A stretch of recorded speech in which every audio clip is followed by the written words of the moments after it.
Hey, what's going on, guys? Your money smart guy Matt Sapaula here with a Shawn Ray. Shawn, it's awesome to have you here in Chi-Town, man. Shawn, you were sharing some things that really near and dear to your heart in terms of you and your father. I mean, that's the side of Shawn Ray that a lot of people don't know about, and the care and love that you have for your family. So yeah, I think when it comes to bodybuilding, we just want to hear about how much can I lift and how much food do I eat and how many times a day do I train. But I mean, I put my pants on one leg at a time like everybody else does. I deal with the same hardships in life everyone else does, and for that reason, a lot of us find ourselves in the gym just to, like, you know, burn off some steam and just try to keep things together. As the 8 kids. I come from a janitorial and maintenance background. I started off when I was in elementary school cleaning toilets, washing windows. I'm a high school phenom. When I went to my high school, I broke records. I still have the longest run from scrimmage. I've been graduated for like 28 years now. I'm dating myself, but I'm in the High School Hall of Fame for football. But what a lot of people didn't know when I was playing football is I, fell in love with the weights. Obviously, started my bodybuilding career, but I'd run for 150 yards, 3 touchdowns. Go out and have some Taco Bell or McDonald's, climb in bed at 12:30, 1 o'clock. My dad would be at my door, and I'd get in the car and drive for an hour, and I'd wind up cleaning these big warehouse buildings, offices, the toilets and the ashtrays, and a buffer, and mopping the floors, and all of that kind of stuff. And then Saturday morning, 10, 11 o'clock, I'd be sitting there watching game films. I grew up doing that from elementary school, so it wasn't like something extraordinary, but it was another layer of, when I look back, I call it child abuse, but it's what made me strong, and made me resilient, and made me think that,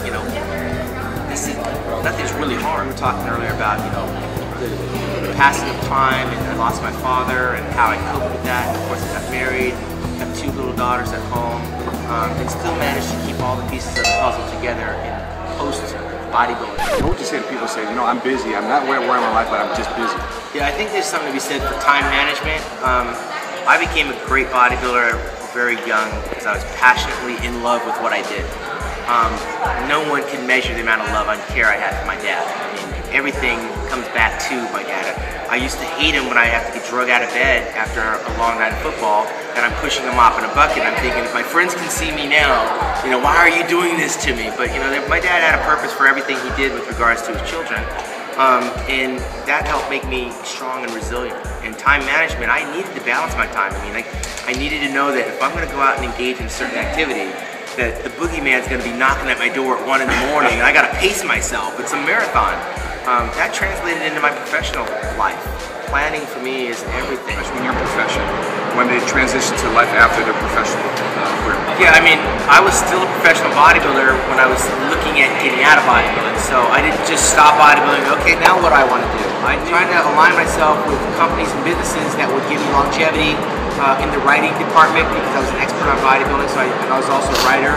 And then also working in television stuff that we were doing for the bodybuilding industry and creating Shawn Ray Productions, which puts on events and also employs other bodybuilders. So rather than trying to work for someone, I tried to get into a place where people could work for me, and everybody gets paid in that end. What would you say to somebody that's on the ropes right now in their health, in their financial life, in their spiritual life? What would you say to somebody, a word of encouragement? What would you say? Well, find something that you're passionate about. If you're passionate about what you do, there's ways to monetize that. No doubt that I was lifting weights not to make money. I was lifting weights to be the best I could be. And then becoming the best I could be, the fruits of my labor started to shine through. Other people appreciated it. But you don't become a bodybuilder because you want to make a lot of money. But I got, like I said, as a janitor, I worked from the ground up. I started out as a student of the game. I studied the infrastructure of the sport. Not only did I become friends with the contest promoters, but then I ultimately became a contest promoter myself. I aligned myself with people that were like-minded, and being a spokesperson, I've been able to utilize those to the fullest. So I write for Muscular Development Magazine. I'm a spokesperson for Oxygen for Energy and Betancourt Nutrition.